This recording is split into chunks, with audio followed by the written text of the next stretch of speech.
Hey, this is Troy from Planet 76. We've got some really good Sixers-focused content coming your way today. Make sure you subscribe to the pod so you can be in the know when we release new content. Enjoy the show. All right, what's up, everybody? Welcome back to another episode of Planet 76. My name's Troy. Michael is here with me as always. We just had to double check, but this is episode 174 of Planet 76.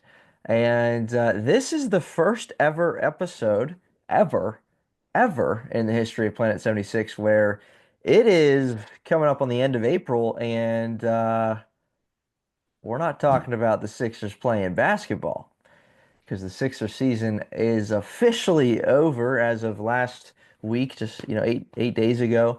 And this is uncharted waters for us. We have never been here before. Normally, it's another few weeks before we get into off-season talk. But Michael, this is new territory. I don't know if you want to, just address that. I mean, we've been doing this for a Yeah. while, but this is foreign to us, and we don't really. We kind of said right before we started, we're gonna kind of wing this thing, at least even this episode and the next few to come. How you feeling? Yeah, fun stat of the episode. Troy and I, since we've started recording this podcast, the Sixers have always made the playoffs every single year. We have never missed the playoffs, but Yep. now this year, we have never missed the playoffs. And this year, unfortunately, you can't say that because this team was horrible this year. And you, this is what year, technically, this is year four of the podcast, right? We started in the We near started the in 2020. near the postseason of 21, I believe. Yeah. So up until this year, we were probably one of the only sports podcasts to have made the playoffs every single year of our existence. Unfortunately, that streak is broken, and we are now, I guess technically it's 3-1, Yep. I guess. So yeah, like Troy said, uncharted territory here, and I don't know. The season is officially over, and technically it officially ended last weekend. I believe it was the 12th when the Sixers played their last game. Essentially a meaningless game. I mean, obviously we wanted them to keep losing so that they had a higher chance at a higher pick and obviously number one overall. But that game was essentially meaningless, and I believe they actually did lose. So it hmm works out. And we're kind of looking ahead towards the draft lottery because that's essentially outside of the draft itself, the only thing worth what's the word? How do I want to phrase this? Essentially, the only worthwhile event for the Sixers until next season. Well, and free agency, even Sure. though the Sixers don't have a whole lot of cap space because it's on Paul George and Joel Embiid, and hopefully they can get. I don't know how they're going to do it, but hopefully they can get Gershon Yabusele back and Quentin Grimes back. Yeah. No idea how to win that. I imagine they miss out on at least one of those guys, if not both. We can talk about that at another time, though. But this is essentially the only meaningful thing for the Sixers until the draft, which is the draft lottery is in about 3 weeks, and even the draft is June 20th. We're still 2 months from the draft. So we Right. have Yeah. a long ways in between each of these very pivotal, extremely significant events for the Sixers. Yeah, and part of that, like, this kind of this weird feeling, like even, again, Sixers have they've lost in the first round in our tenure of doing this, and yet even that has a different feel to it because it was more of a quote unquote successful season just because they made the Right. playoffs. It wasn't success to us, obviously, last year and in other years, and then we've lost in the second round numerous times, and but even through that, like that might only be because there's going to be teams exiting the playoffs very, very soon. Right. But even that, like we would always, and we still might, I guess we could. It would just be depressing to relive, but like, season recap and stuff. But the moral of the story for the season that the Sixers had is they couldn't catch a break. There was lots of injuries. There was lots of issues. So yeah, I mean, we can chalk it up to that, and there's other pieces that we could get into, but like uh it almost seemed like what could go wrong has gone wrong and did go Yeah. wrong for the Sixers this past season. And You mentioned a couple of those bright spots and Yabusele all year and Quentin Grimes coming over when he did, both of which are free agents. Quentin Grimes a restricted free agent and Gershon as a free agent. I just want to run through some of the other names. Jared Butler's got a team option. Andre Drummond's got a player option. Justin Edwards, team option. Eric Gordon, player option. Kyle Lowry, free agent. Oubre's a player option. Lonnie Walker, team option. Gershon, Jeff Doughton Jr. is a restricted free agent. And then Jalen Hood-Schifino as well is a free agent. So a Hmm. lot of the names that aren't the big names, obviously. You mentioned the Yeah, draft lottery. We're going to get to that in just a moment, but yeah, just a different kind of feel to it. I don't know. I don't know if you saw Tobias Harris kind of went off in game one against the Knicks for I did. Detroit. Yeah, I did see that. That would happen, right? Like that would happen. Yeah, that would I mean, at the end of the day, though, he wasn't really doing anything that he wasn't doing here. It's just, I don't know. I feel like he just got hot, and I mean, we saw that over his tenure with the Sure. Sixers. He had games like that where he would just light teams up. He would drop 20 points, hit a couple threes, look really good on in a lot of areas of the game, and then he would have clunkers. Obviously, we are no stranger to that. Yeah. So, you know, Yeah. Makes up for, good his for him. last playoff game as a Sixer and his first as a Piston, both against the Knicks. I just looked. They're playing right Oh, now as we record. It's halftime of game two. They had obviously a chance at game one. They're up six at the yeah. Garden on the Knicks, so they could use that one. But and Tobias has nine at the half. Anyway, draft lottery. Cooper Flag officially declared for the NBA draft, I believe today or yesterday, to no surprise. Although there were lots of crazy people with, I mean, I guess with NIL saying, "Oh, he's going to stay at Duke," but like, no, he's not. Yeah. I No was gonna one's say, going could to do you that. imagine if he just didn't declare for the draft? Could you imagine if instead of a draft announcement, it was, hey guys, you know what? I've made my decision. Everyone's like, yeah, draft. And he's like, well, actually, I'm gonna go back. I'm Unfinished gonna go business. He back. wants to go back to Duke. Well, and again, in the day and age of NIL, and I saw there was a report today, the NCAA is trying to get it to where players can just be paid directly, not even through deals or Wow. brand deals or whatever. So I we might not be too far removed from something like that, but that would be unprecedented, especially the player of his caliber. Pretty much guaranteed for the first pick. Sixers have a chance at that first pick. I'll Um, stay. I'll rattle off the percentages. So Sixers finished with the fifth worst record in the NBA. They have a 10.5% chance to land that number one pick, and they have a 64% chance to keep their pick because there's a 64% chance it lands in the top six. NBA Mhm. is always so wacky. I don't know if you understand all that more than I do, um, but that's Not a whole lot. Wow. 64% chance is what I read Mhm. to keep their pick because it has to fall within the top six, period. Right. And I that's mean, all we need to know. that number was a lot lower, even I would say even at the beginning of March. And obviously, it has a lot to do with the fact that the Sixers continue to lose past March. I think they ended up losing 12 straight at one point. That number, that percentage. I think at one point it was 30%. Okay. Now it's 60, so it's more than doubled, which again, you would assume because the Sixers have been losing, and what happens when you lose in the NBA is you get a higher chance at a higher draft pick. So it's good that it's essentially confirmed that the Sixers will have a top six pick. It's just where will it be? Yeah, If it's not one, that kind of sucks, obviously. And I think I mean, no, I don't even think we'll definitely have a draft episode before sure. the Yeah. draft. Even though our hope would be the Sixers maybe narrow in on who they'll select, or maybe they'll trade the pick, none of that is probably going to happen until draft night. So all of the analysis and everything that everyone's doing, it's just kind of it's insightful. It's good to have, but knowing Daryl Morey and if they can't get Flag or Harper or Bailey, I think there's a good chance they trade down. Hmm. Uh, maybe they just I don't know. Maybe they just trade the pick and who would they even? I would say they could attach a player to the pick and maybe get another one, but I don't know who they would even trade. right? Yeah, Like who on this team would you that is under contract, which obviously there are very few, as you mentioned a few minutes ago. I mean, who on this team would you even attack? Who on this team would entice a team to trade for the Sixers? Like if you were to attach a player to the yeah, Sixers pick this year and say, "Hey, we'll give you this guy and pick four, and you give us, I don't know, pick 10 and 20 and right, 22." I don't know. I don't right, know. yeah, yeah. Who knows?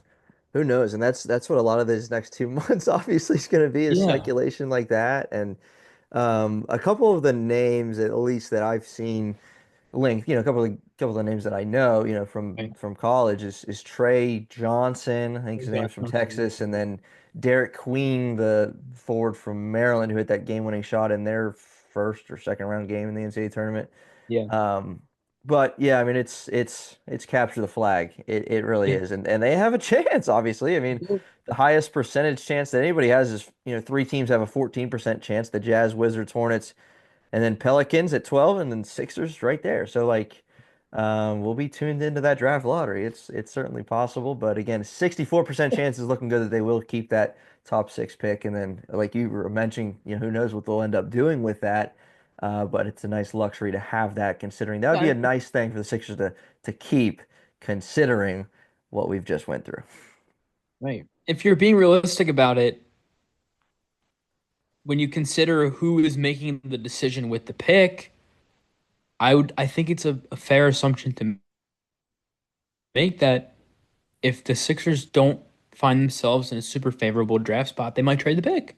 I mean, Yeah. obviously the Sixers haven't had a super high draft pick on draft night since Daryl Morey's been here, but since he's been here, he's traded picks a few times. I mean, he traded the pick that eventually became David Roddy. He traded that pick and Danny Green for Yep. D'Anthony Melton in the draft night of 2022. That was a good trade. So he's again not to the same caliber, but he's no stranger Sure. to trading picks. So I think it's safe to assume that again, I'm not an insider. I'm not claiming to be. I don't know anybody. I think it's safe to assume though that if the Sixers find themselves in a not super favorable spot, they'll consider trading it. Again, if it's five and you miss out on Flag, Harper, Bailey, and then let's just say hypothetically Queen goes fourth. That'd be Hmm. insane. Let's just say that. You're missing out on essentially all of your best fits and I mean, Derek Queen isn't obviously the fourth best player available, but I don't know how reasonable it is for the Sixers to draft a guard, considering they have Maxi McCain, and then if they can bring Grimes back, he's essentially a guard, although I think he's more of a wing than a guard. So your guard rotation is essentially set in stone. Right. You really need another guard, and then you have a guy like I don't know if they keep Jared Butler, he's a solid fourth guard, I guess. You have who am I missing? I mean, I don't Yeah, even know. whoever sticks around, whether Yeah, Gordon or Lowry or who yeah. knows Well, if they're gonna stay. hopefully But not Lowry because he's yeah, ancient. But yeah, correct. Agreed. Yeah, it'll get interesting because, and the other thing to consider is because the Sixers obviously on paper they are better than the record that they finished with. And going into next year, because of the star power they have, they're better than the pick that they have. And so if you get the fifth pick in the NBA draft, like that's a guy that's used to coming in, in years past. Like that's a guy that can average 15, 20 points a game that's a and get difference a lot maker. of playing time and start and play for a really bad team. But like as you mentioned, you get a guard or even another position where there's a battle, like that's a different kind of thing than what a top five pick will be heading into because Exactly. of the uniqueness of the season that the Sixers just had, right? Like I mean, it's just the truth. Yep, 100%. Yeah. So I'm gonna shift gears here and ask you about this because I saw something today and I was like, I gotta ask Michael about that. Okay. Elton Brand. Did you see that the Hawks are interested in him as the in an lead executive position? Take him. Take him. Oh, I don't, I mean, I don't know. I don't know what the responsibilities would be for that job because as far as I'm concerned, right now with the Sixers, he's just kind of an advisor or he's Hmm. just a guy to a guy that they bounce ideas off of, like, hey Elton, what do you think about this? Oh, cool. Okay, thanks, Elton. I don't I don't know that he really I'm not trying to downplay his job, obviously, because he's making like millions of dollars, but I don't know what he really does for the Sixers. It's not team decisions because Daryl Morey does that. Thankfully, thank the Lord he does. And I'm assuming with the Hawks, it'd be probably the same, although they just fired their GM Landry Fields, which is weird. Hmm. I don't know that Elton Brand is a whole lot better in terms of building teams. So again, I don't know what the role would be for the Hawks. Assuming it's something similar for the Sixers, you can have him because I think there's plenty of other guys out there, I'm sure, who could do Elton's job and perhaps even better. Again, I don't exactly know the framework of what he does with the Sixers. I don't want to be too scrutinizing here. I just feel like when he's been given the choice to make those decisions, it's gone horribly wrong. Hmm. And I'm specifically talking about the Al Horford deal and the Right. Josh Jackson deal. And maybe the Tobias Harris deal, although again, Yeah. you kind of had to extend him. You just traded for him, which Elton Brand did, by the way. So I don't know. I would be cool with him hitting the road Fair enough. and heading down to Atlanta. Fair enough. And I know you feel differently, at least I think last time we talked, you feel a little differently about Nick Nurse and Daryl Morey as far as their job security in Philadelphia. Yeah. Well, I no, I mean, I know Daryl. I know it's easy to just say that if you're Daryl Morey, but last week he did say me and Nick will be back next season. Hmm. So I don't know that he can just say that without it being somewhat true. Right. I don't think he would say that without it being somewhat true. And who better to know than literally him? Yeah.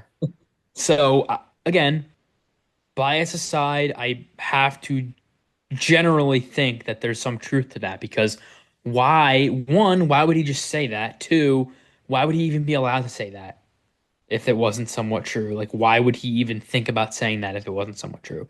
So I think he's fairly confident in the security of his job next season. I think he's also fairly confident in Nick Nurse's role next year as the head coach. And I would after that I was already pretty confident before that, but after that I am a lot more confident. I'm still a little weary. I'm hoping they don't.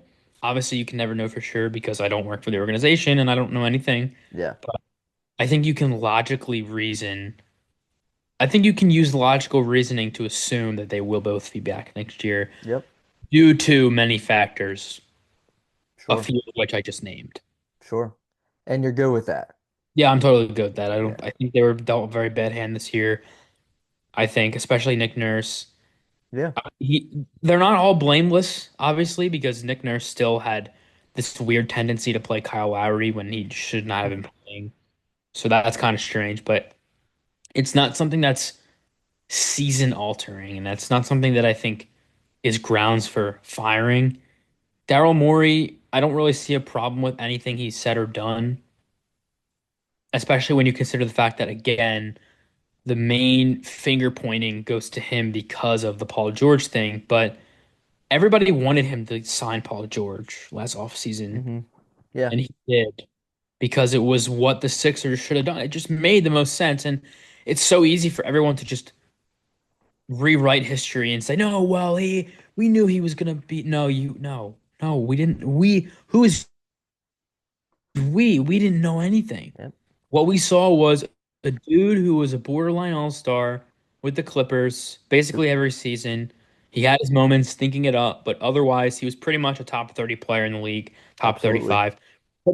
Putting that next to Joel Embiid and Tyrese Maxey was a no-brainer. And in my opinion, it still kind of is. Obviously, there's a lot more questions now, but Sure. I don't really see anybody to fault at all. If anybody, it's Paul George, but it's not certainly not Daryl Morey. Sure. Yeah. At least I Um, think so. all right. I don't know if you got anything else, but I came up with a little idea just right now. It Okay. involves putting you on the spot a little bit. like the Hey old man, days, having some we, fun. hey man, we are no strangers to that on here, are we? No, we're not. All right. So I came up with a little game. Literally, this is right now. Literally, I'm going to be coming up with these questions as we go.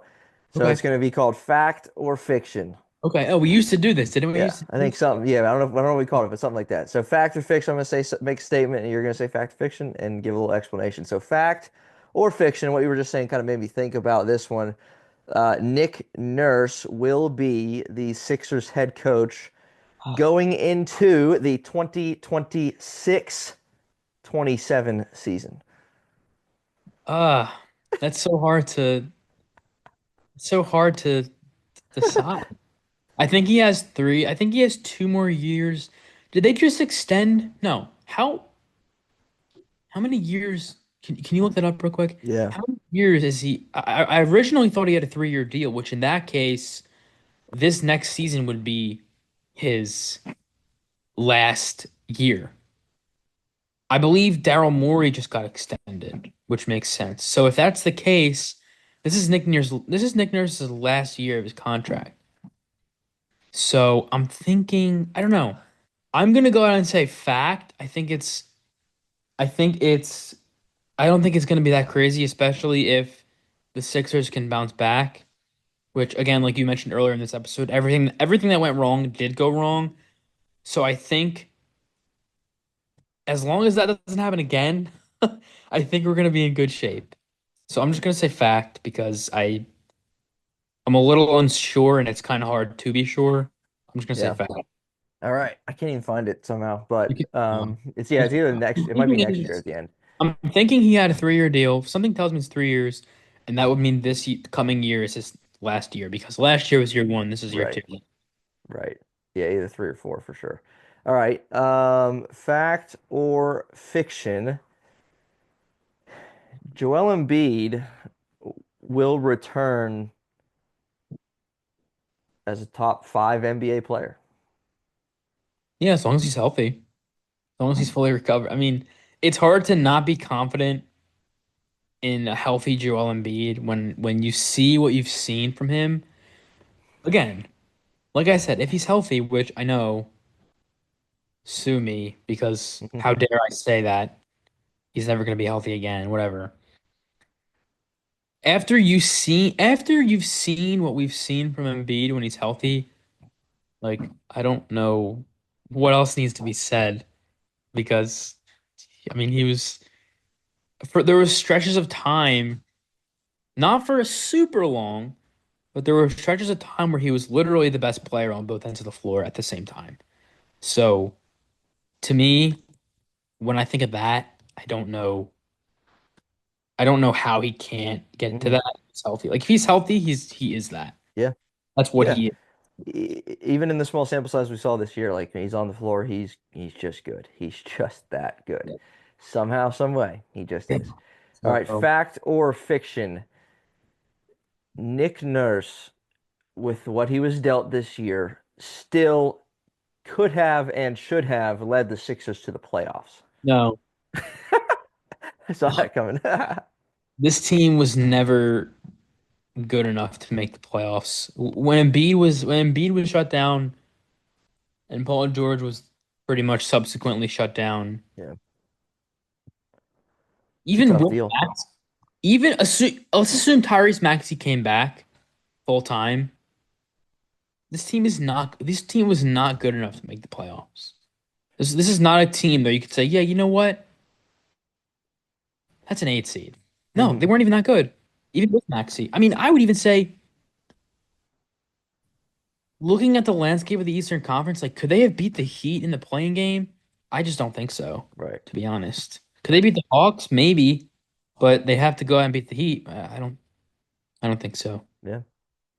Tough, tough, tough hand that he was dealt for sure this year. All right, a couple more. Fact or fiction? Let's see. I had one in my head just now. The Sixers need to make significant roster changes heading into next season. Like big deals as in like George needs to be shopped. No. One of the Joel Embiid needs to be traded. One of Big, the something big needs to happen because of what happened this year. I mean, they can shop Paul George, but they don't need it's Not a fiction. need. It's fiction. No, they don't need to trade him. They don't. They can go to certain teams and be like, "Hey, what do you want for? We'll give you Paul George. What would you give us?" Or, Sure. "Hey, we want this guy. We'll give you Paul George." They can do that, but I don't think trading Paul George is a requirement for next season to go any sort of way. I think you can keep Paul George and have relatively solid expectations. Again, assuming he's healthy, which when did he even get hurt again? Was it the thing in preseason? Like, what was he? He had a A couple groin things thing throughout the or a knee year, thing. It's like, which is like, crazy because again, and so we said it here multiple times. He played 72 games the year before with LA, so he was coming in off a healthy season. yeah. So I don't know. I'm thinking. I mean, my immediate thoughts are no. They don't. Yeah. They don't need to trade him. And even then, it's like no, they don't. Even thinking about it more, it's I just don't see the need. And even Embiid, especially Embiid, I don't see the need to trade Embiid. I don't see the need to even consider it. Especially when I mean, you think about it. You've played how many games did this full team play together? 10 games. If Might that have been. with those three guys, yeah. Yeah, that's what I'm saying. Might have been less. You got to give them an actual sample size together to actually know what they can do. 30, 40, 50 games. When you get that, I feel like it's gonna be easier to say, yeah, you know what? Maybe Paul George wasn't the move. Maybe maybe we should try and Right. actually legitimately find a suitor for him and trade him. Right. Until then, I just don't think it's a good idea. And I'd like to think Daryl Morey agrees, and I feel like he would because that's just the most logical Yeah. approach, and I feel like he's usually fairly logical when it comes to that kind of thing. Yeah.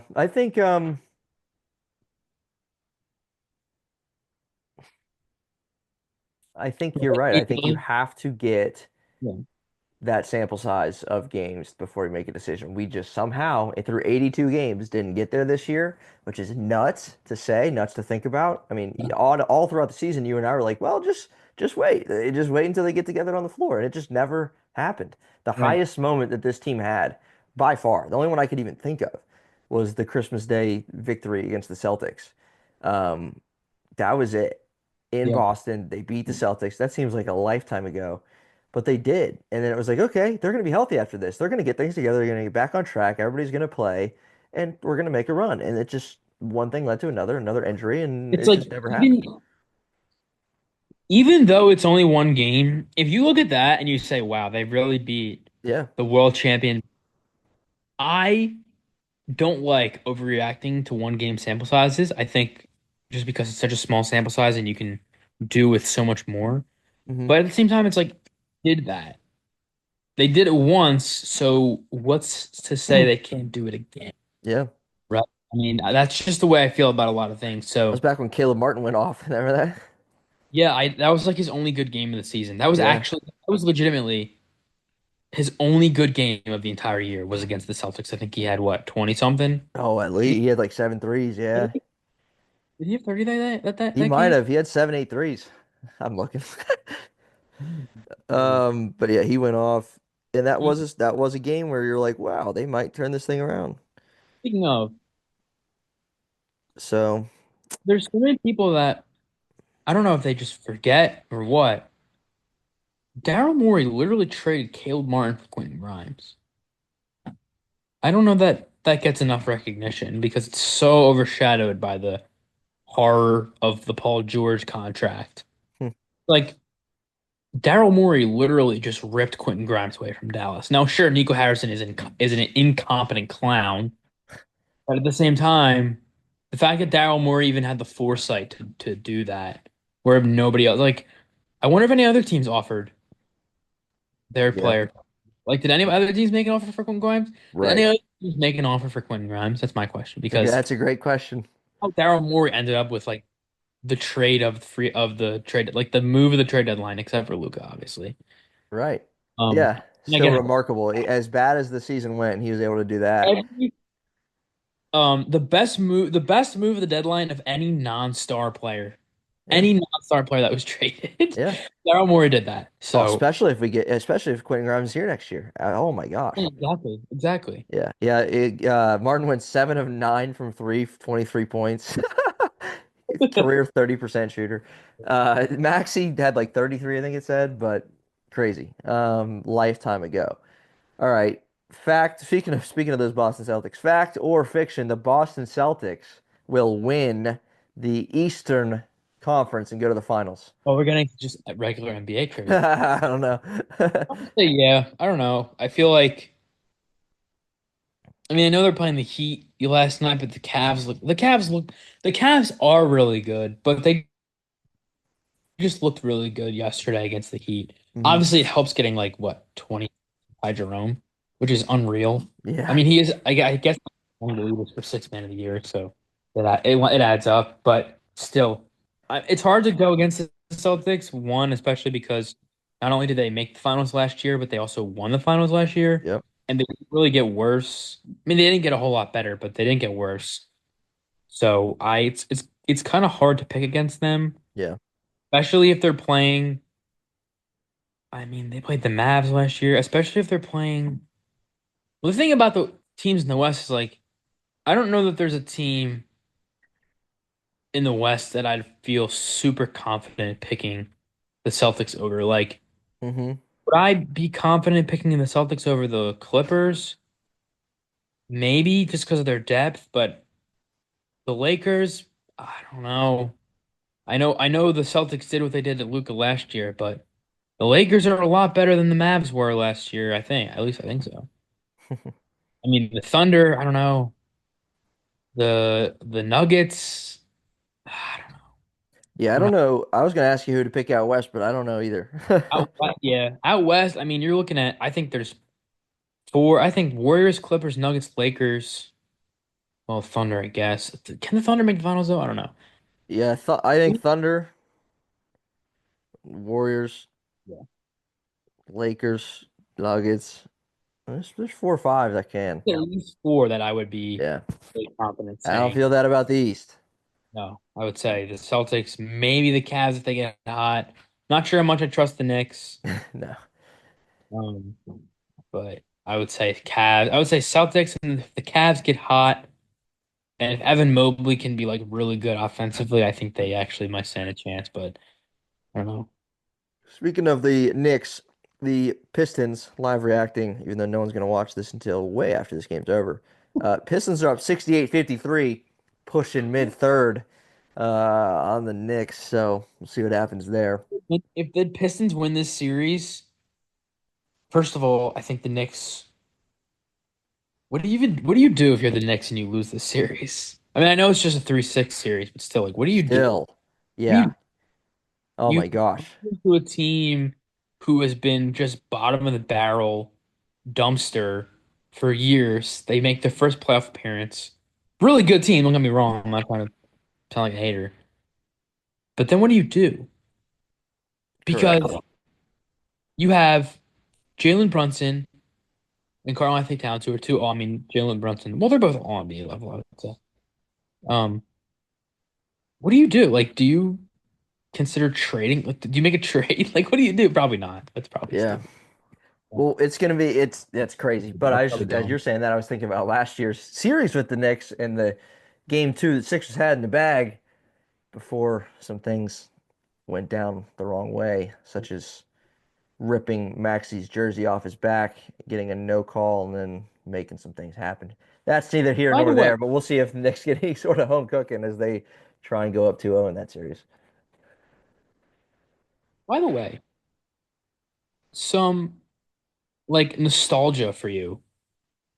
Um, the Joel Embiid dropped 50 in a playoff game last playoffs against the Knicks on one leg, might I add. So I think that's I would say that's very notable. Crazy. I'm looking at it now. He averaged 33 and 11 and 6 assists in the series, 5.7. Right. Absolutely insane. Crazy. Still got it. Just saying. He's going to be back. He's going to be healthy. You said it. You said it's a fact. So we're going to trust it. Anyway, That's all I got. Yeah, that's pretty much it. That's all I got. Planet 76, episode 174, I said, I believe. Episode 174, Planet 76. Hey, it'll quite literally be the longest off season in the history of this podcast. Yeah. That's a fact as well. And so we'll see what happens. But again, some different things to keep an eye on the calendar for with the lottery, free agency coming, and then as much as you can, enjoy the NBA playoffs. See what we can see there, and it would kind of, as you were saying that too about the Knicks, if they lose first round, like that makes me feel good because I feel like So Sixers correct. are obviously the letdown of this of the Oh yeah. of the world in the NBA, but like Knicks go out and do that, like I feel pretty good. So, all right, Planet 76, episode 174. We will see you next time. Peace. Is that really 174?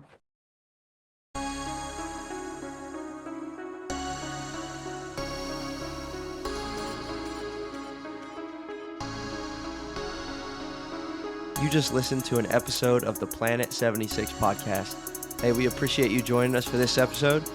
Whatever platform you're on, why don't you hit that subscribe button for us, and we'll see you next time.